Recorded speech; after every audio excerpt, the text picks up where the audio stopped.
Hey everybody, it's Christina from Hairy Tales. This is my series on Ask Me Anything. So the most common question I've been getting a lot lately due to the current circumstances of COVID-19 is the situation of being concerned that if your dog has separation anxiety or you had worked on separation anxiety and it's getting better, but now you're home all the time and it's getting worse. So this is a big concern. It's actually something that I already posted a video about with regards to people who have puppies right now. Separation anxiety is definitely going to be a huge issue when we all get out of this if we don't start really working on these specific exercises to make sure that your dogs don't become super attached to you and that they are capable of dealing with time alone. So one of my suggestions for dogs that do not have separation anxiety is to be sure to let them be in an alone space for at least 2 hours a day, meaning whether they're crated or in a room with the door closed, so that they are not touching you, they are not near you, they can still hear you,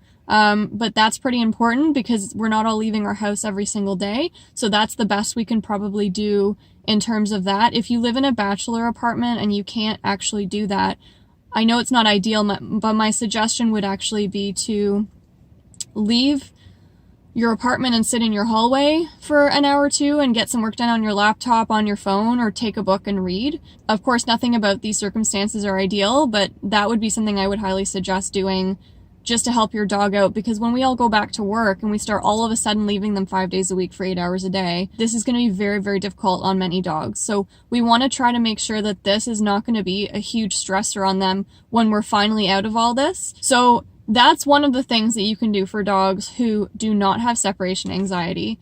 Dogs who already have separation anxiety, hopefully you're already working with a trainer. If you are, it's a fantastic time to be doing work on separation anxiety. There's a really amazing book out there if you're not working with a trainer called Treating Separation Anxiety in Dogs. It's by Milena DeMartini-Price. I'm going to put the link in the description of the video so you can all take a look. It's available on Google Play, Amazon, and Indigo, both in print and in digital. This book is really amazing. It's something I recommend to all of my clients when I'm treating separation anxiety in their dog. One of the things about separation anxiety is when you're treating it, you really can't leave your dog alone at home at the beginning of the treatment anyway. So this is a really phenomenal time for people who have dogs with separation anxiety to take advantage of this. Get yourself a trainer who's doing virtual sessions and start working on it with your dog, or at least get a copy of this book and start following their instructions. It's pretty step by step, so I think that most people would have an easy time following it. If you are having a hard time and you feel like you need a little help, I'm also offering web sessions, so you can always contact me. I'm also giving compassionate pricing for those who have lost their job. So if that's also an issue for you, for many of us it is, I'm also helping people out in that way. One of the other things, this is for dogs who have separation anxiety or who do not.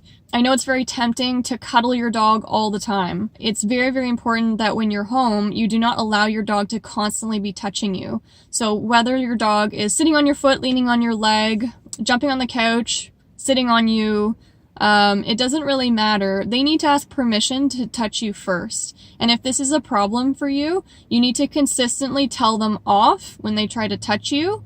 And then when you decide that you want to cuddle with them, then you would invite them by saying, "Come here, up, up," and you can pat your hands on your thigh.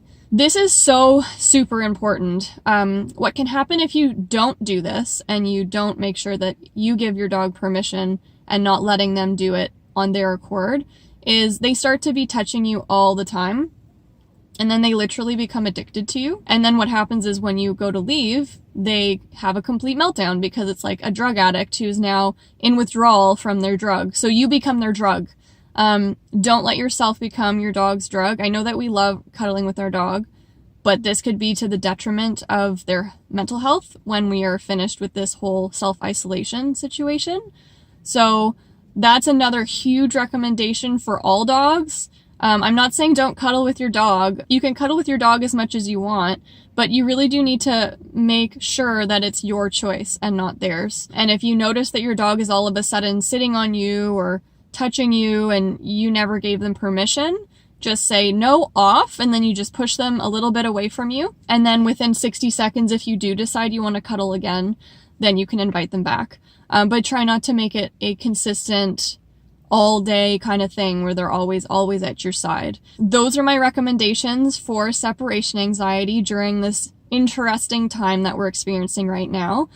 Keep the questions coming. I'm going to be answering them based on the most popular questions first, but I will get to all your questions. And if your questions are with regards to specific issues that you have with your dog, try to be a little more specific in your questions. It's kind of hard for me to answer really vague questions like, what do I do when my dog gets upset? Well, it depends on why your dog is upset, for example. So if that's the kind of question you have, get into detail. If you don't feel like getting into detail in public, then perhaps you might choose to email me instead, and we can have a private conversation about it.